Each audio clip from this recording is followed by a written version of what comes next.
29th at noon. Last year, we honored iconic local Black media personalities, including Pat Harvey, Jim Hill, Mark Brown, Beverly White, Sandy Banks, and Pat Prescott, and raised $20,000 in scholarships. This year, we're honoring Black Hollywood creatives who have used their artistic genius as climate justice champions. At this year's luncheon, we will be showcasing and sharing their inspiring work on our big screen. Plus, a scrumptious meal, live music, great company, and lots of fun with your favorite KBLA Talk 1580 hosts. So contact us today at info@smileyAudiomedia.com or call 323-290-4690. That's info@smileyAudiomedia.com or call 323-290-4690. We hope to see you Thursday, February 29th as we close out Black History Month. At KBLA Talk 1580, we've got your black.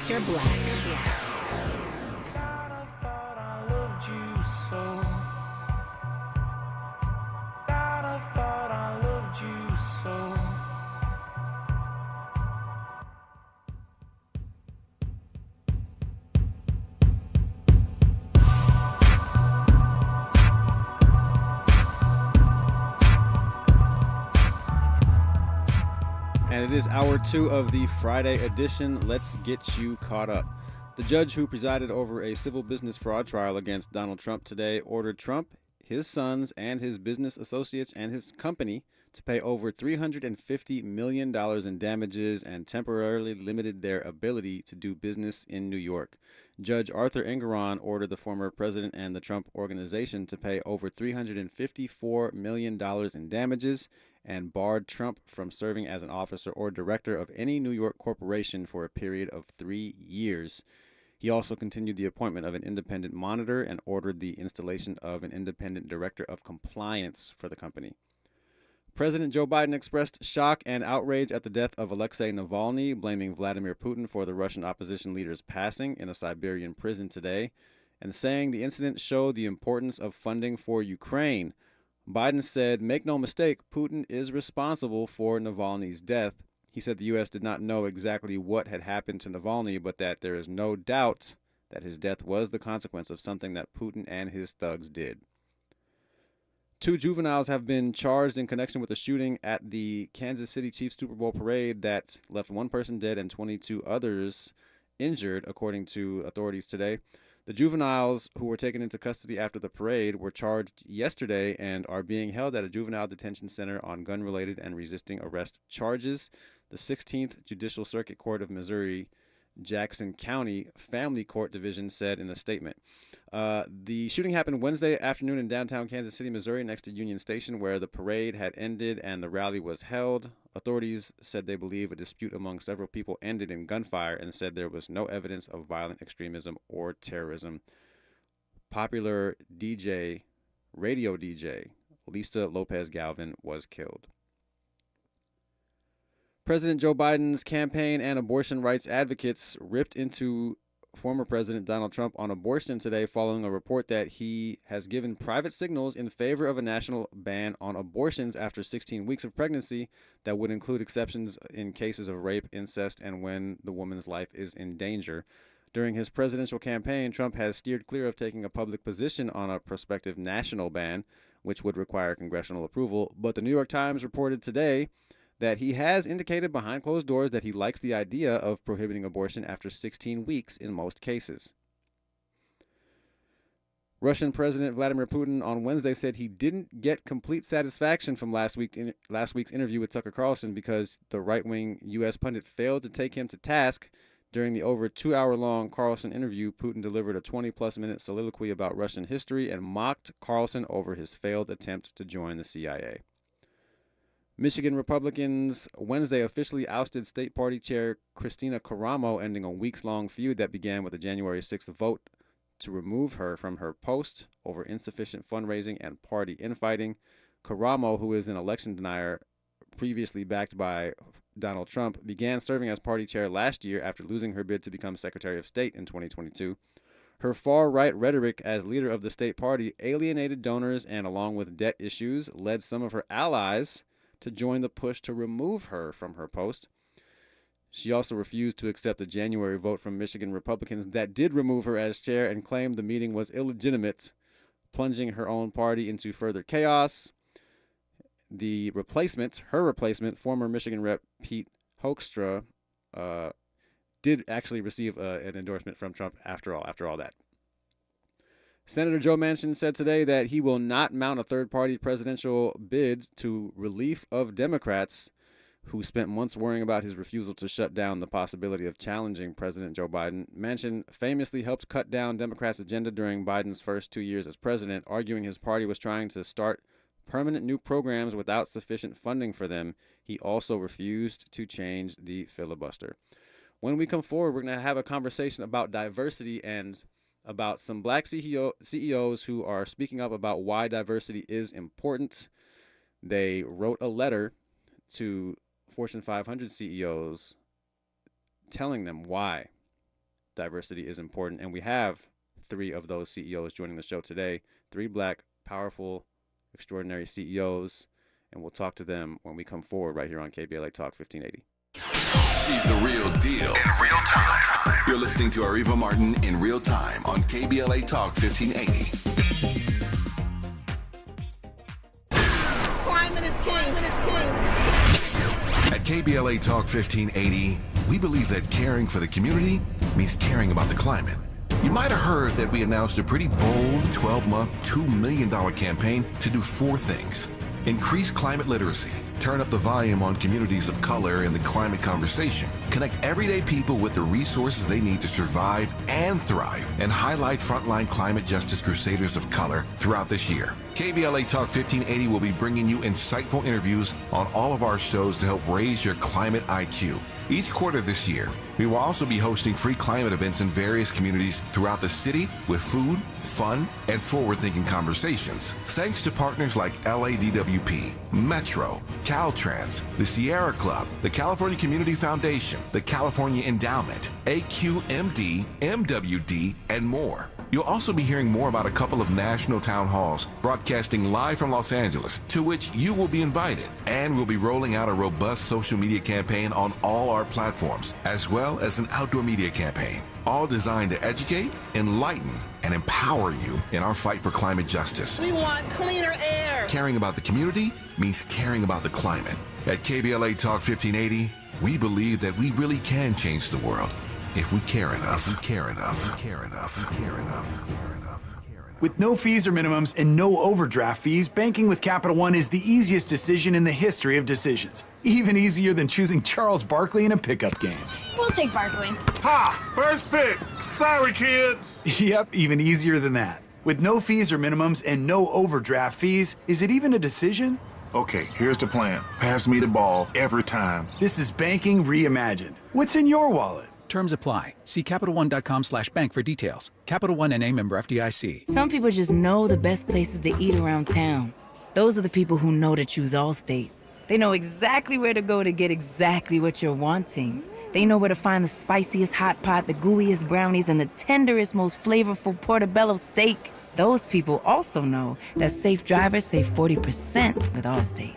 Saving 40% is based on the national average premium savings for all state auto customers with a clean driving record versus those without. Savings vary by state and vary based on how you buy, subject to terms, conditions, and availability. Allstate Fire and Casualty Insurance Company and affiliates, Northbrook, Illinois. Meet Cheryl. Hey. She's on vacation and lost in the moment. Unfortunately, so is her Chase debit card. It's gotta be somewhere. Maybe she lost it at salsa night. These skirts should have pockets. Or maybe she lost it at Pilates. 3 and 2 and... But she's not worried. With the Chase mobile app, she can lock her card till it turns up. Tools that help protect. One bank that puts you in control. Visit chase.com/checking. Chase, make more of what's yours. Chase mobile app is available for select mobile devices. Message and data rates may apply. JP Morgan Chase Bank, N.A. member FDIC. There's no time like the present. Let's get back to more of Areva Martin in real time on KBLA Talk 1580. We are back on the Friday edition of Areva Martin in real time and appreciate you joining us, whether you are listening on 1580 AM here in Los Angeles or on the free KBLA app, or you are listening to and watching us on YouTube. You can watch us on YouTube, and if you miss any portion of the show, you can go back and watch us later on YouTube. You can also check us out on the podcast, on demand, wherever you get your podcasts. So, Fortune 500 CEOs received a letter from a conglomerate of black CEOs, stating the importance of diversity in their corporations. DEI has been under very fervent attack in recent months, and it is the opposite of what we saw happening after the murder of George Floyd during the pandemic. And I just want to read a snippet of this letter that these CEOs sent to Fortune 500 CEOs. Dear Fortune 500 CEO, as the leader of a Fortune 500 company in the United States, you know that investments in diversity initiatives, including supplier diversity programs, contribute to the performance and growth of companies, advance economic growth, and improve productivity. Unfortunately, business decisions intended to capture the value from diversity initiatives have been politicized by a vocal minority of ideologically motivated voices who ignore both facts and the law. Opponents are relying on litigation to advance an unpopular anti-growth and anti-competitive agenda to undermine your leadership, the will of the vast majority of the population, and the growth and competitiveness of the U.S. economy. We believe it is imperative that CEOs and other company leaders are able to make strategic decisions for their companies without threats of frivolous lawsuits and political pressure, and we will be here with support every step of the way.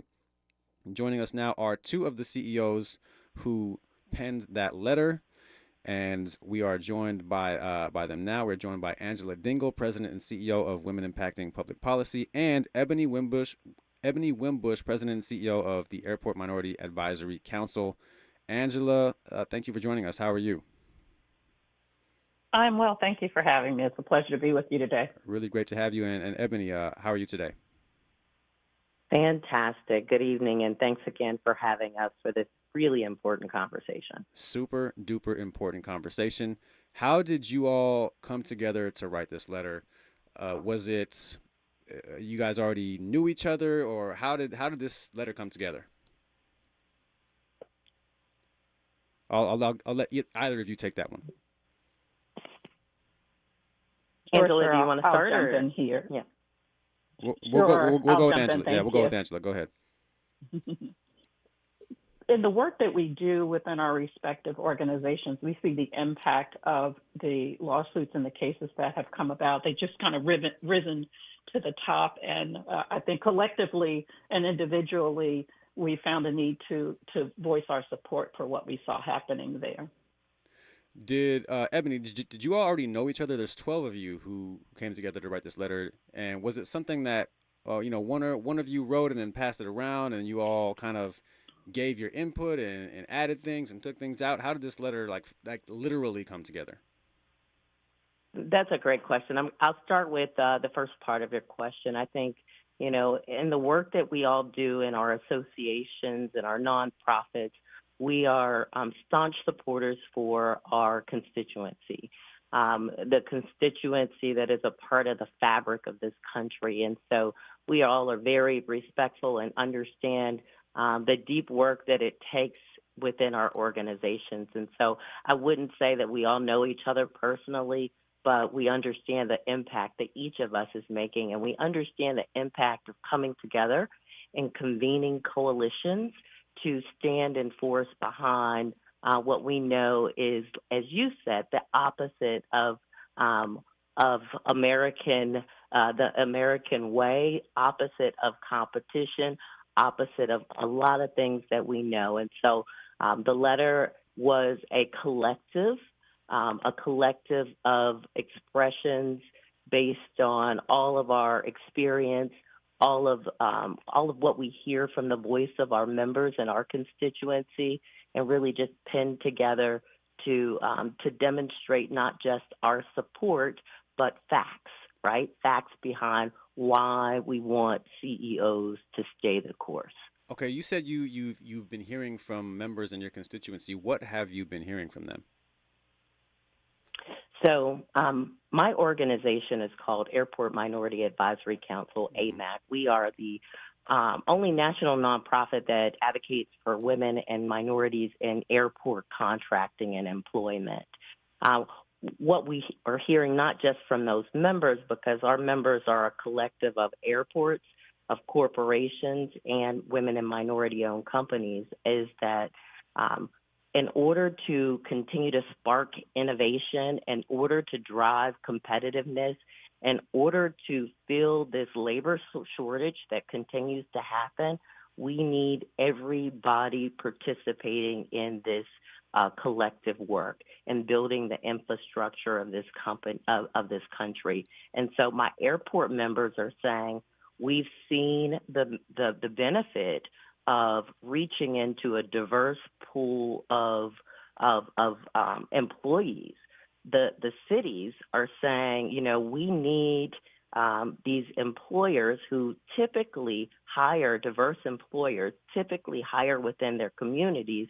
We need them to continue to hire within those communities to spark jobs, right, which is driving revenue. I'll give you a piece of data. At LAX, the last report they generated, they have more than, LAX generates more than 600,000 jobs, accounting for $37.3 billion in labor income and more than $26 billion in economic output. This activity has added $6.2 billion to local and state revenue and $8.7 billion in federal taxes. So when you look at the jobs and you look at the impact that it has to the local economy, what they're saying is in order to modernize airports, for example, and all of the capital improvement work that's happening at LAX, we need everyone to participate. And so so there is a lot of, though there's this backlash against diversity, equity, and inclusion, and these terms are being weaponized, business owners understand the value of diverse workforce.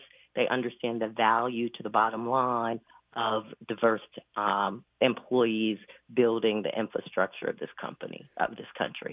Yeah, and you being the president and CEO of the Airport Minority Advisory Council reminds me of this article I read recently that talked about the shortage of air traffic controllers and how that is impacting flight safety for the entire country because they're overworked and they're often not as well rested as they should be, and how there have been so many close calls where planes are landing in too close of a proximity to when the plane is taking off, and all that stuff is very specific. And this is not the conversation we're having today. You just reminded me of that and saying that we all need to participate. I mean, that's true, and I just wanted to bring that up because it's so fascinating that there are these jobs available, and there are people who are against diversity, and you all have argued that diversity helps us all. So Angela, I wanna go back to you on this one. There was a Morning Consult poll, and Morning Consult is a very reputable poller. They're responsible for some of the most respected political polls, and that poll revealed that that it was a poll of over 300 leading C-suite executives. So C-suite meaning the top brass of the company, CEO, CFO, and so forth, of varying political views. And that poll showed that 80% of C-suite leaders of all political affiliations recognize diversity as a valuable tool for business, and they support diverse initiatives. 75% of self-described conservative executives, 77% of moderate executives, and 89% of liberal executives all responded that diverse initiatives result in positive performance and growth. So did this poll, Angela, have anything to do with you all writing that letter to Fortune 500 CEOs? I mean, certainly it was a motivating factor. So our organization, Women Impacting Public Policy, we advocate for women business owners across the country, representing about 14 million women business owners. And our business owners do business in both the public and the private sector. And the attacks against DEI affect those businesses in a number of different ways. And so when you hear from, when our members are out engaging in the community and trying to grow and expand their businesses and speaking with organizations about potential contracting opportunities with them or growth opportunities with them, these threats become widely known. There were a number of incidents that happened both in the public sector as well as in the private sector with respect to these threats. So the motivating factor behind the data is that the empirical data is telling us that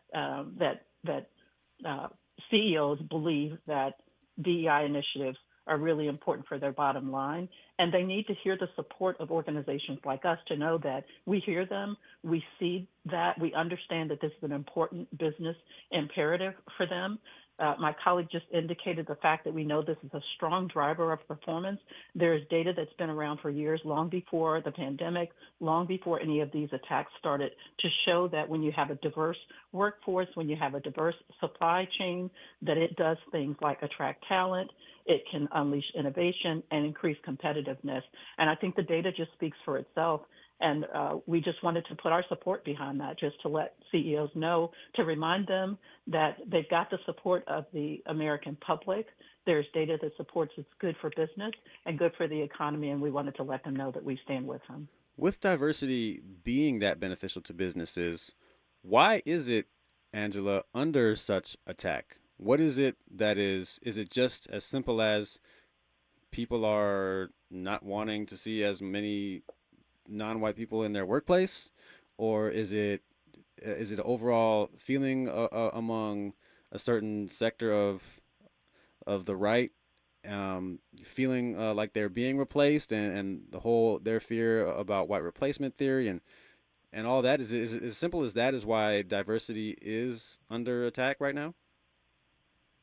Yeah, I mean, we just believe that these attacks are politically motivated, and they don't reflect what the data is telling us about the sentiments of consumers and the leaders in these Fortune 500 companies across the country. We just know that the data is telling us something different, right? The facts speak for themselves. The empirical data analysis reveals how companies that champion diversity and inclusion outperform their peers who don't. So what you're hearing, what we're seeing in these lawsuits, and what you're hearing in the media just don't reflect what the data is telling us. It doesn't even reflect what we're hearing from the CEOs themselves. You said it yourself, right? The business leaders across the board see diversity initiatives as very important to their business strategies, and there's an expectation that will continue to be important to their business strategies in the coming years. And it doesn't matter what their political affiliation has been. Self-described conservative executives agree that DEI is good for business. Moderates agree that DEI is good for business, and liberals all agree. So we really just think that this is politically motivated. These lawsuits are politically motivated. So I want to lean go into ahead. a point that was made because I think this is really critical. The data around competitiveness, around performance was done a long time ago. The data that's done now, the surveys speak for what's happening now. When you look at and you poll millennials, right, and their buying patterns, what they feel is valuable, they even talk about 90% of millennials in terms of their purchasing behavior. They talk about the importance of authenticity in the brand. They talk about buying based on companies who reflect their social issues and the positions that they stand in there. And so it's just not today.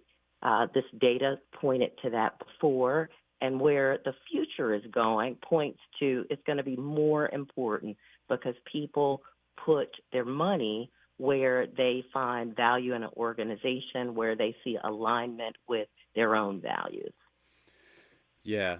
I mean, it's just, why do you think that, well, I'm going to get you out of here on this question. I could really talk to you guys for like this entire hour.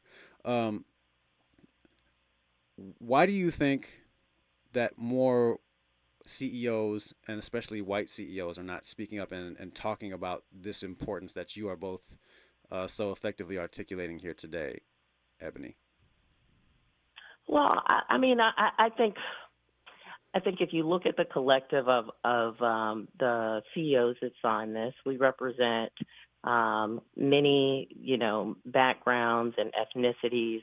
I do think there are leaders, both black and white, and Asian, Latino, who are coming out in support of what is the right thing and the right bottom line thing. I think today where we are, remember we are heading into a really political season with elections coming up, and changes happen often in leadership, and so sometimes people are discouraged from putting themselves out and being vocal. But when there are collectives as this, coalitions that form to say that it's not just, again, the right thing to do, but let's stand on data, let's stand on facts, we give people more encouragement to do it. About maybe 2 weeks ago, Jamie Dimon from J.P. Morgan Chase, he came out and said, listen, he's as unwoke. He used those words. He's a blue-blooded capitalist.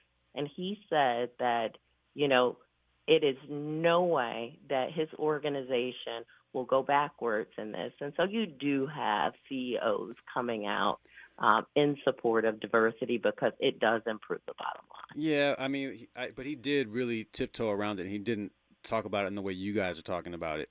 We're out of time for this half hour. It's really fascinating what you two are a part of. Angela Dingle, President and CEO of Women Impacting Public Policy, and Ebony Wimbush, President and CEO of Airport Minority Advisory Council. Thank you both so much, and hope to hear from you again soon. Thank you very much. Thank you. When we come forward, we're going to talk to another black CEO. His name is Alfonso David. He's the president and CEO of the Global Black Economic Forum, to continue this conversation about this letter that was written to the Fortune 500 CEOs after this news, traffic, and sports update right here on KBLA Talk 1580. Areva time is the right time. More of Areva Martin in real time when we come forward. I'm Tyreek Wynn. Here's the latest on the Black Information Network. Former President Obama is weighing in on former President Trump's recent controversial NATO remarks. In a post on X Wednesday, formerly known as Twitter, Obama added to a post from President Biden saying President Biden is absolutely right. The last thing we need right now is a world that is more chaotic and less secure, where dictators feel emboldened and our allies wonder if they can count on us. Let's keep moving forward. Paramount's Bob Marley biopic is already setting records. Bob Marley, One Love, brought in $14 million Wednesday, breaking the record for biggest midweek Valentine's Day opening. The film, starring Kinsley Benadir, is projected to earn $30 million in its first 6 days through the President's Day holiday. Meanwhile, Sony's Spielberg's film Madam Web took in just over $6 million in its first day in theaters Wednesday. The superhero movie is projected to rank in $20 million over its first 6 days. That's the latest. I'm Tyreek Wynn on your home for 24/7 News, the Black Information Network, and BINnews.com. In Palmdale on the 14th South before 10th Street, that's a crash take up the left lane and traffic's deadlocked from Avenue K.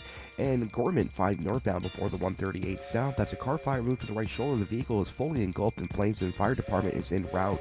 Out in Orange County, Brea 57 north after Tonner Canyon Road, that's a stall on the right shoulder with traffic slow from Imperial Highway. And then Anaheim 91 west before the 57, that's a crash in the 2 middle lanes and traffic slow from Imperial Highway there.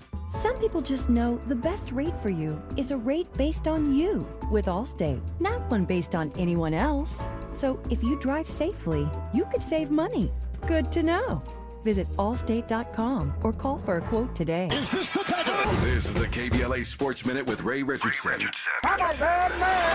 One of the highlights of NBA All-Star Weekend is the NBA HBCU Classic on Saturday. Virginia Union will face Winston-Salem State in a showcase for HBCU players during a high-profile weekend. The game tips off Saturday morning at 11. You can watch the game live on TNT, ESPN2, and NBA TV. Today's Black History Month sports moment on October 20. 24th, 1992, Cito Gaston became the first African-American manager in Major League Baseball history to lead his team to a World Series championship. Gaston led the Toronto Blue Jays over the Atlanta Braves, winning the series 4-2. Tomorrow night at 7 here on KBLA, join me and my co-host Neil Scarborough for Out of Bounds, 60 minutes of talk with some flavor. You can join the conversation at 1-800-920-1580. No debates, no speculation, just the info you need. That's your KBLA Sports Minute. I'm Ray Richardson on KBLA Talk 1580.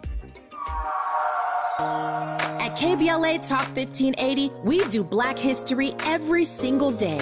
In fact, as the only Black talk radio station west of the Mississippi, we are Black history. Our annual Black History Month luncheon is fast approaching, and we want to be sure to give you ample time to get your company, organization, church, or group to join us at this year's celebration on the last day of the month, Thursday, February 29th at noon. Last year, we honored iconic local Black media personalities, including Pat Harvey, Jim Hill, Mark Brown, Beverly White, Sandy Banks, and Pat Prescott, and raised $20,000 in scholarships. This year, we're honoring Black Hollywood creatives who have used their artistic genius as climate justice champions. At this year's luncheon, we will be showcasing and sharing their inspiring work on our big screen. Plus, a scrumptious meal, live music, great company, and lots of fun with your favorite KBLA Talk 1580 hosts. So contact us today at info@smileyAudiomedia.com or call 323-290-4690. That's info@smileyAudiomedia.com or call 323-290-4690.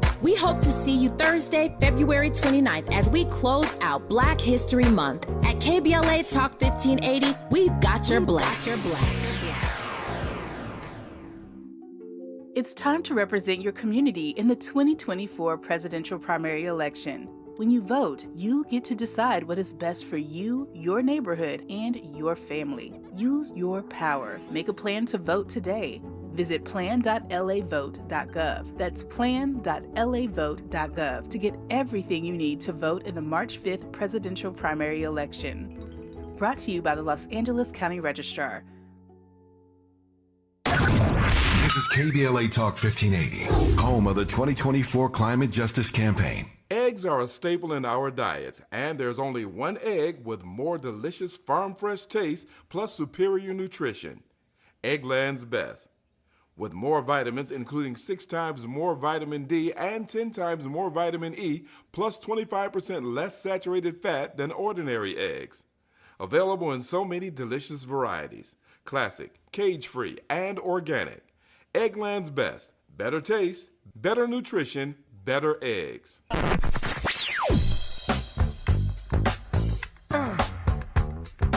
This is KBLA Talk 1580. Talk radio. That's music to your ears.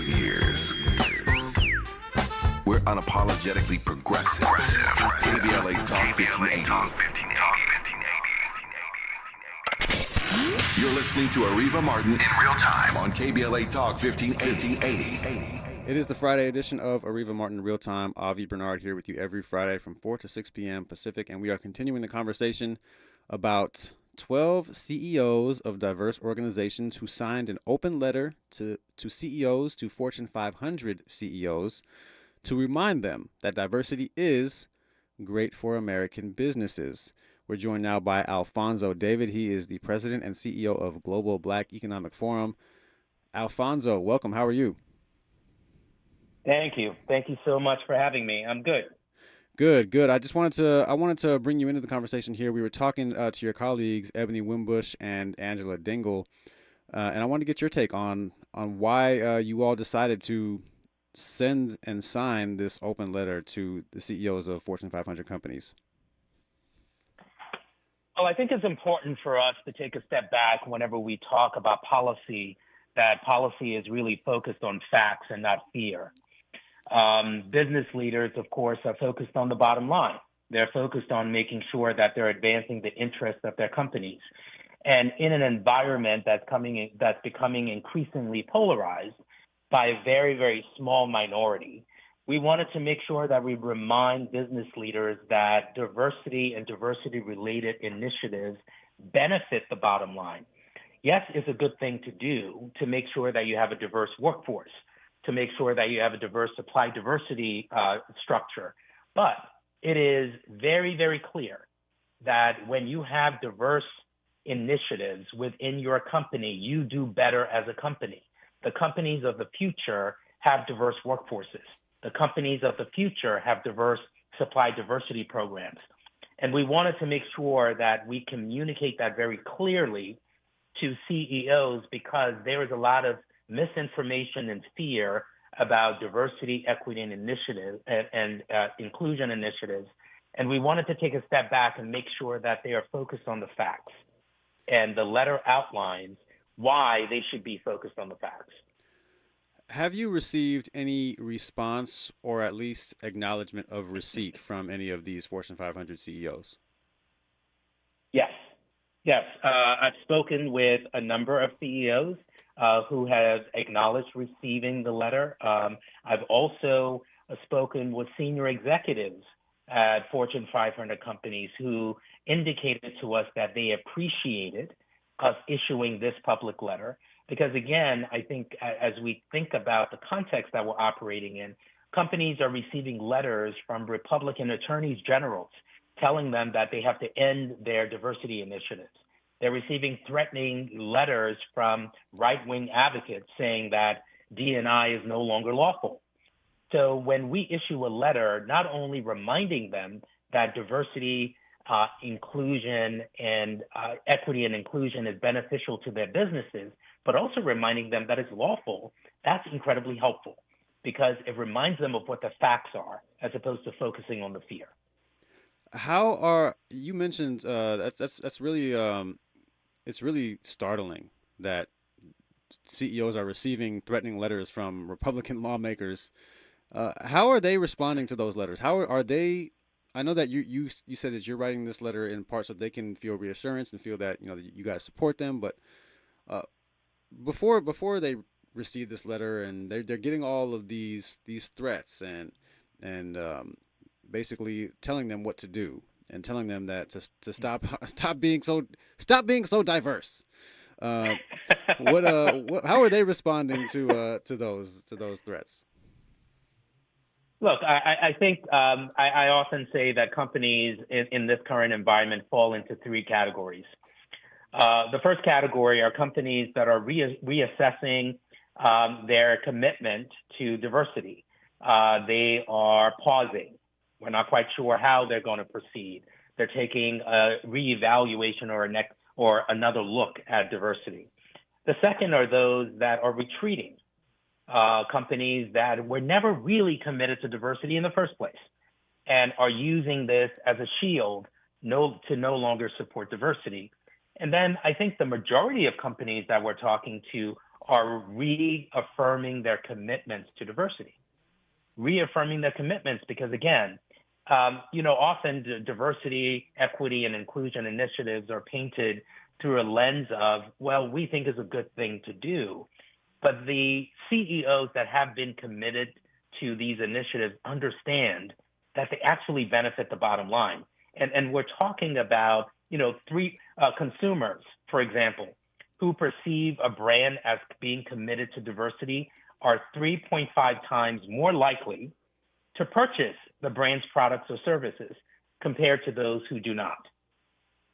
McKinsey & Company issued a report a number of years ago finding that companies that are ethically and culturally diverse outperform their competitors by 36% in terms of profitability.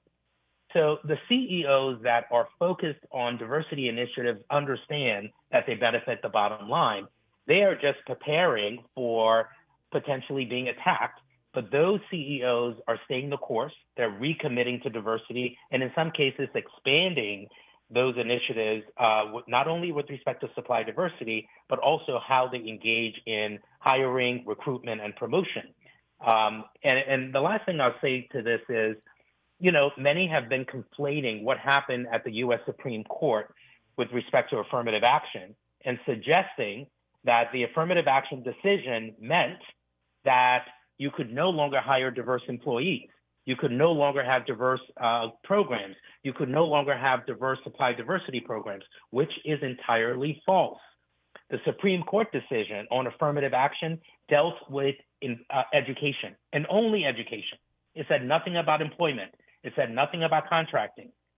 And some of the right-wing advocates are trying to conflate these concepts. And so it's important that we re-educate CEOs, senior executives, and some attorneys who may not be well-grounded in civil rights law to make sure they understand the distinction. Alfonso, I want to play a clip for you, and this conversation is all over the place. Not the conversation you and I are having, but the conversation about DEI and the attacks that it receives. And so I want to play a clip for you and then get your thoughts on the other side. Let's hear it, Andy. And that's why I think this United story and the DEI story hits so hard, because we've all been in the back of a plane when the turbulence hits, or when you're flying through a storm and you're like, I'm so glad I saw the guy with the right stuff and the square jaw get into the cockpit before we took off. And I feel better now thinking about that. You want to go thought crime? Like, I'm sorry, if I see a black pilot, I'm going to be like, boy, I hope he's qualified. Well, that's the you wouldn't have done that. You wouldn't have done that before. That's not an immediate. No, you wouldn't have done that before. That's not who I am. That's not what I believe. It is the reality the left has created. Okay, so a whole lot there, Alfonso. From that's not who I am to that's what the left has created. But obviously, the main thing there, not to bury the lead, is if I see a black pilot, I'm gonna wonder if he's qualified. There's so many ways that we can respond to that, and obviously it's infuriating, it's frustrating, but what would be your top line reaction when you hear something like that? And that's a clip that we played a couple weeks ago, and I just wanted to bring it back for this conversation because it's just I think you're the perfect person to kind of help teach people how to respond to malarkey like that. I think the first thing when you hear something like that is to recognize how sad it is that people don't understand the facts and they don't understand how things function. Look, our education system is broken. I don't think anyone will disagree with that. And unfortunately, that clip just reflects that. But I think, more concretely, when someone is talking about Black and brown people being in positions that they question their qualifications, remember that in order for us to get to places that many could not get to in the past, we have to be overqualified in order to become a pilot or a doctor or a lawyer, because our systems are embedded with systemic bias. So unless you're going to ignore or deny our history, deny slavery, deny how these institutions were intentionally created to oppress people of color, then you will not be in the position to actually recognize how people of color have actually overcome these obstacles in order to succeed. You can look at any pilot or doctor or lawyer who is Black and recognize, just looking at their credentials, that in order for them not only to graduate, but to actually succeed, they have to be the best. Yes, you may be able to get a law degree, you may be able to get a medical degree, but you will not survive unless you are the best. And the reason why is because we have these systems. Systemic oppression is real, and they are embedded in so many of our institutions. And so in order for us to succeed, we often have to overcome those obstacles day after day after day, not after graduation, day after day, year after year. Yeah, well said. And you said that we can get law degrees and we can get certifications and things. And that's in part because of affirmative action. And without affirmative action, there are qualified students who are being denied. And that's what I always say about when people say stupid things like we just heard that group of white men saying that we do have to be overqualified, because even in cases where we're equally qualified, the job is going to the other person. The job is going to the person. In baseball they say tie goes to the runner. In diversity, tie goes to the white person. It's just like if we're equally qualified, and that's what DEI does. It kind of eliminates that from happening as best it can. And when we come forward, Alfonso, I want to ask you, you said unless they want to deny our history and deny slavery, then they have to acknowledge that this is how things have been. But they do also do that. They do also deny our history. and so I want to ask you how we combat that. And I want to also ask you about, you talked about I guess the 3 R's, the reevaluate, retreat, and reaffirm, the kind of the 3 categories that businesses fall under. And I want to get your take on the retreat group and whether they were only, you said that they kind of never really were into DEI in the first place. I think a lot of them kind of took an opportunity during the George Floyd fallback after the murder of George Floyd, or fallout rather, not fallback, but they took advantage of the fallout from George Floyd to kind of make themselves seem more into diversity than they are. And so I want to ask you about that as well when we come forward right here on KBLA Talk 1580. She's the real deal in real time. You're listening to Areva Martin in real time on KBLA Talk 1580. JP Morgan Chase is building on the investments in California to help close the racial wealth gap and build a more equitable future. Visit jpmorganchase.com/racial equity and get the tools to help reach your financial goals. I tried to quit smoking cigarettes probably hundreds of times over the years. 2 or 3 days into quitting again, I go get into a vehicle and guess what? There's a pack of cigarettes in there. I mean, I've got the unlit cigarette in my hand. And I said to myself, why do I even try to quit if I'm going to cave so easily every time? Something clicked in my head that told me I can do this. Every attempt is part of your story to quit for good.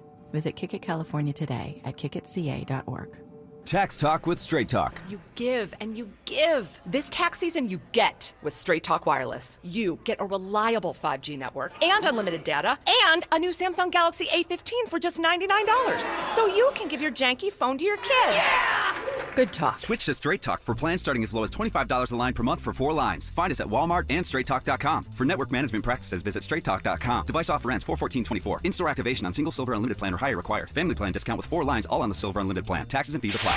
KBLA Talk 1580. We've got a lot to talk about.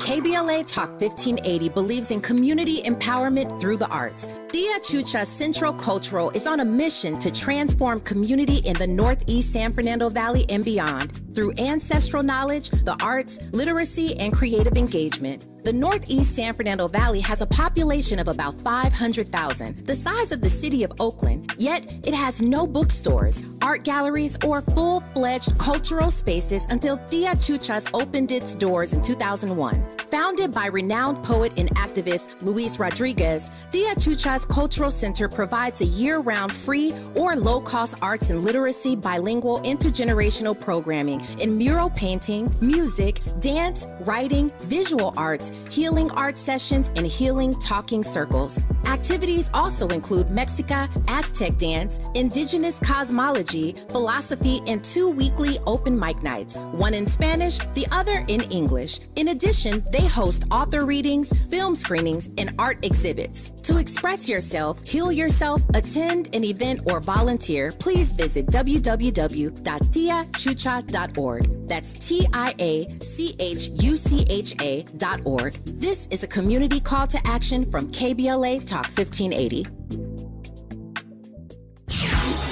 no time like the present. Let's get back to more of Areva Martin in real time on KBLA Talk 1580.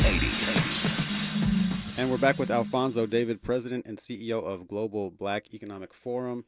All right, Alfonso, having a great conversation. Really appreciate you being here for this. It is it's really fascinating to talk about this stuff because you see things like former Harvard President Claudine Gay being removed, and we've talked about that a lot on the show.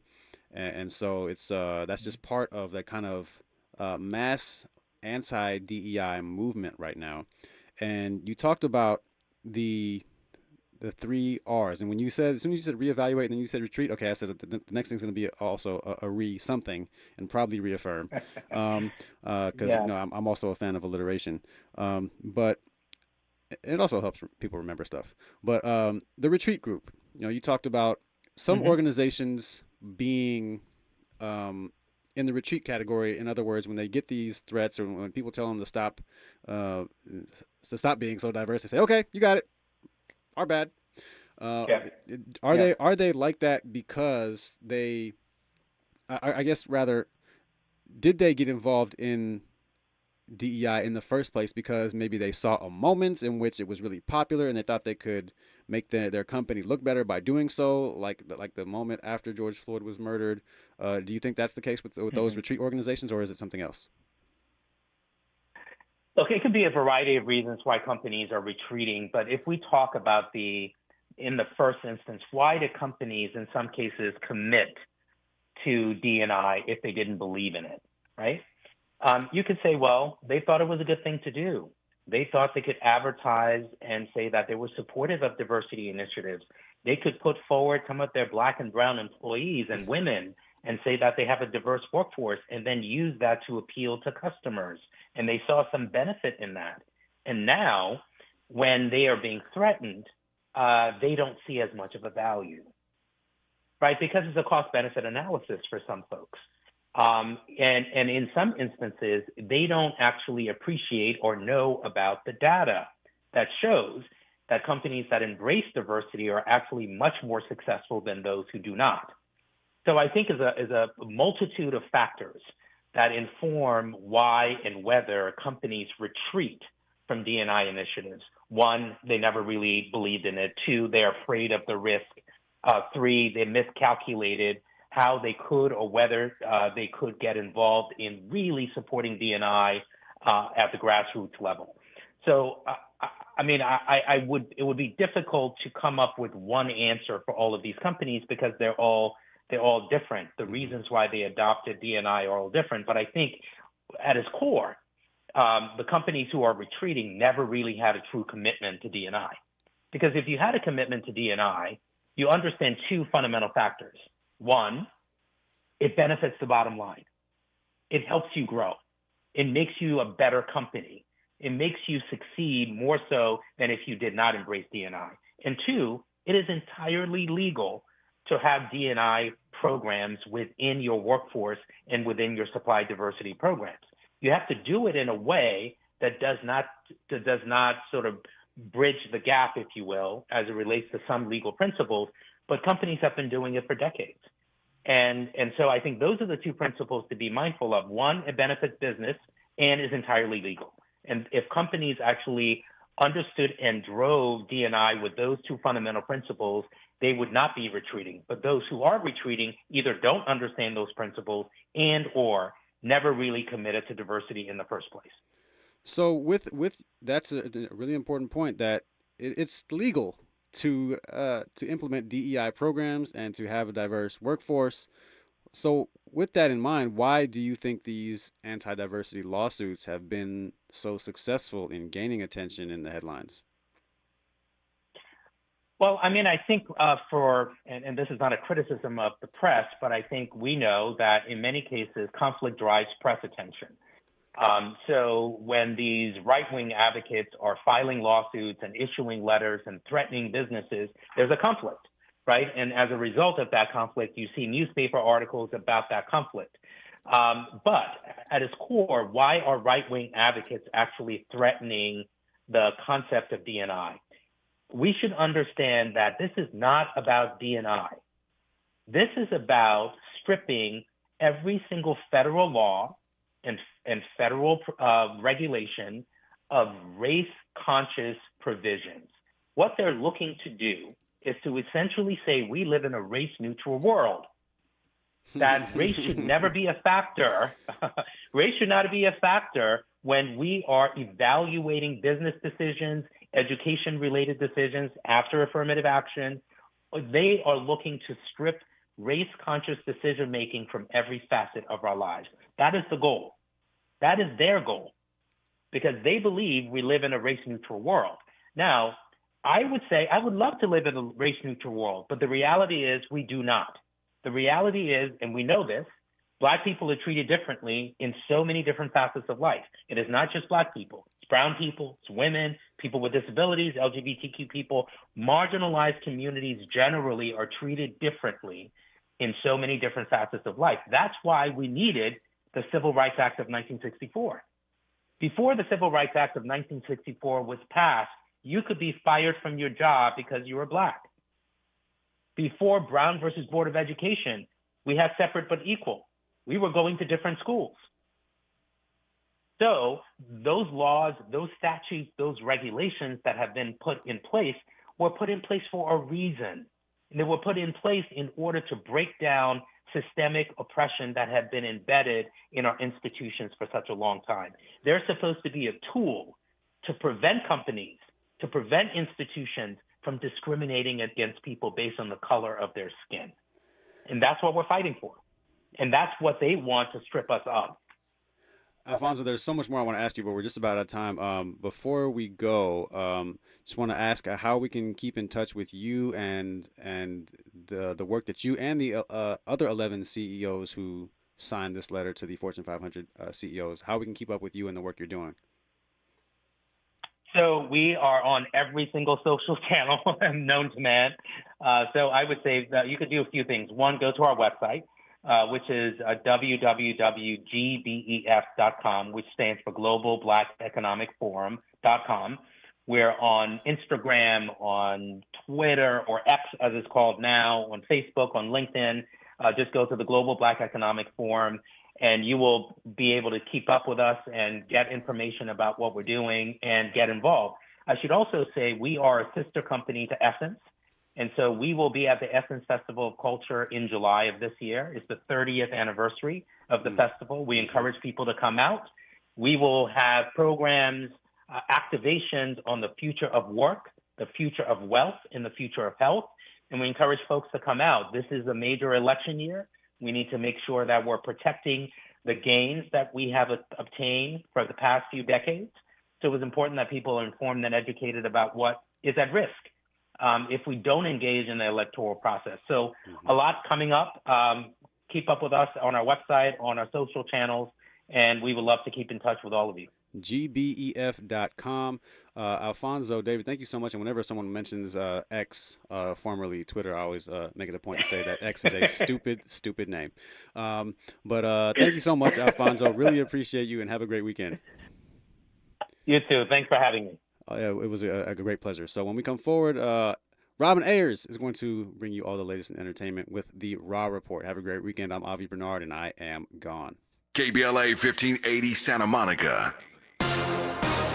I'm Tyreek Wynn. Here's the latest on the Black Information Network. Former President Trump is being ordered to pay more than $350 million in a civil fraud case in New York. He is also being banned from doing business in New York for 3 years. The NBA All-Star Weekend is getting underway in Indianapolis, Indiana. The events kick off tonight with the Rising Stars Challenge and Celebrity Game. The festivities continue on Saturday with a three-point contest, slam dunk contest, skills challenge, and NBA HBCU Classic game. This year will also feature a three-point contest between